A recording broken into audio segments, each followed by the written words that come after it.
Movable chord shapes. Now, there's a big misconception, in my opinion, about learning guitar that many of you guys watching will have, that unless you master bar chords, you can't progress on. And higher level guitar to many people is just bar chords. And it's just simply not the case. Even from a rhythm guitar view, you do not have to be able to do that barring motion to be able to play so much higher level stuff and really get some sounds. And one of the most limiting things about bar chords, if we take the F chord for example, you know, so many of you want to master this change between any bar chord or between the F and the C. But the thing is, once we're playing bar chords and we move them around to be able to play, yes, any chord on guitar, they don't necessarily sound any different. The chord itself doesn't sound any more interesting than just the E major chord. It's just the E chord 1 fret up after all.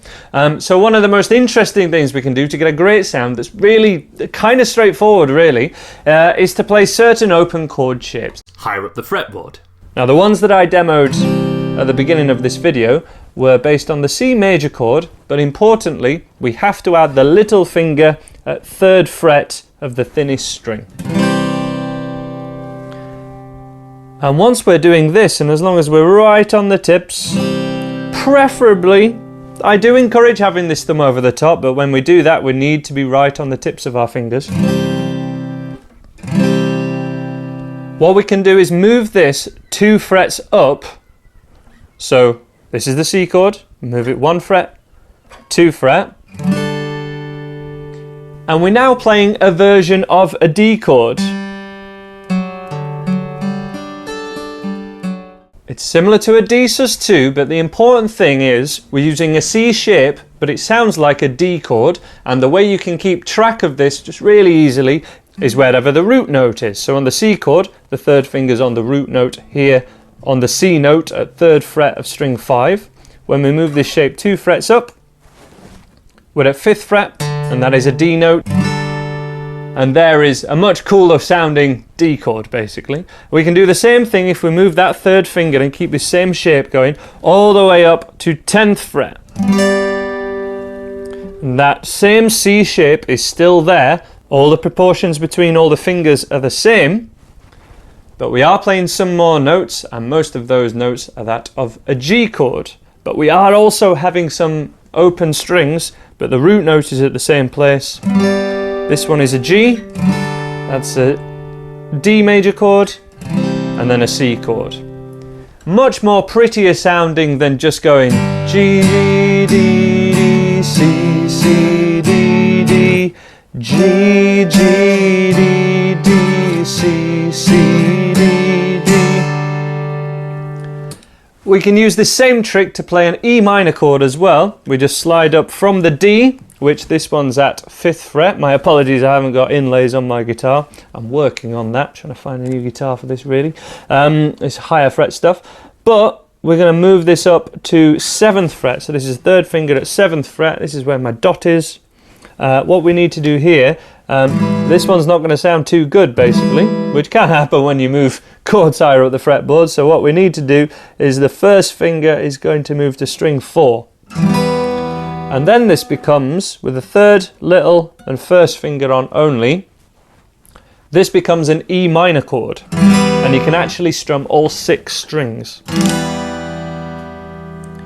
So then we have the 4 chords that are generally used to play so many guitar songs, especially those in the key of G, but with much more interesting voicings. Now this voicings idea means that we're playing the same chords with mostly the same notes, but we're playing them in a different position on the neck to get a different voice, a different texture, different notes in there.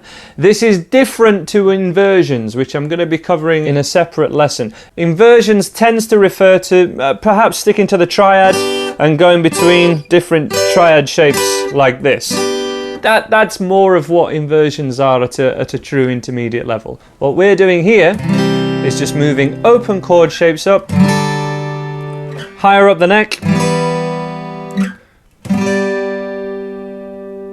And this is my favorite one. So anytime you see a chord sequence or play a song that has the G, C, D and E minor chords in it, you can not play the open chord version that may be the proper one, but you can choose to play these different voicings in it to get a more higher level sound. One other one that we can do that's really easy is just moving the D major shape higher.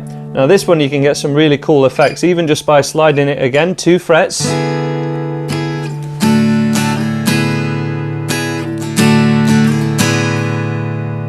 That is used at the start of Wholehearted by Extreme, a beautiful song.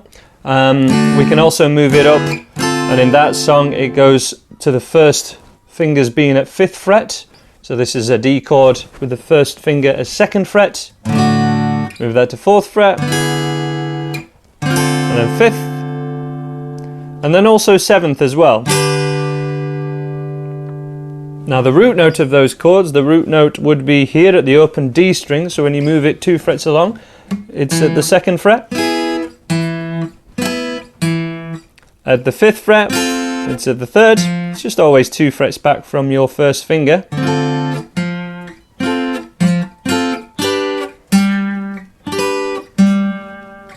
And finally, the last one I'm going to show you is the E major chord, moved higher up the neck. So we started by moving the C chord higher up, then we move the D chord higher up, and with the E chord, what we can do and what we should do really is learn to play the E chord with fingers 2, 3 and 4, because then we're training our fingers to be in the right position to do bar chords. But also, we just play that E chord where it is, but again with fingers 2, 3 and 4 in place of fingers 1, 2 and 3. We slide those up until our first finger gets to 5th fret, but rather than barring, we're going to stay on the tip with the first finger and do this. That's with the first finger at 5th fret. We're playing an A chord, but we're getting that sus2 sound again from the open strings, and that's so crucial. Notice higher up the neck with open strings, it sounds lovely. And then we're going to move this up to 5th fret, first finger at 5th fret. And this is a B chord because that's where our root note is with the B on string 6.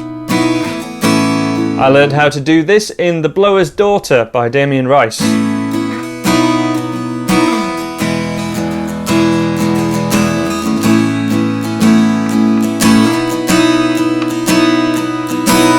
We can get our minor chord in there, the C sharp minor chord that would need the other common chord by doing this.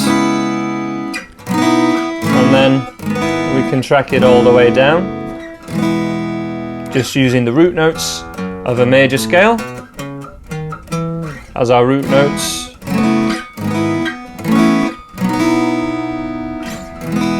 For chords.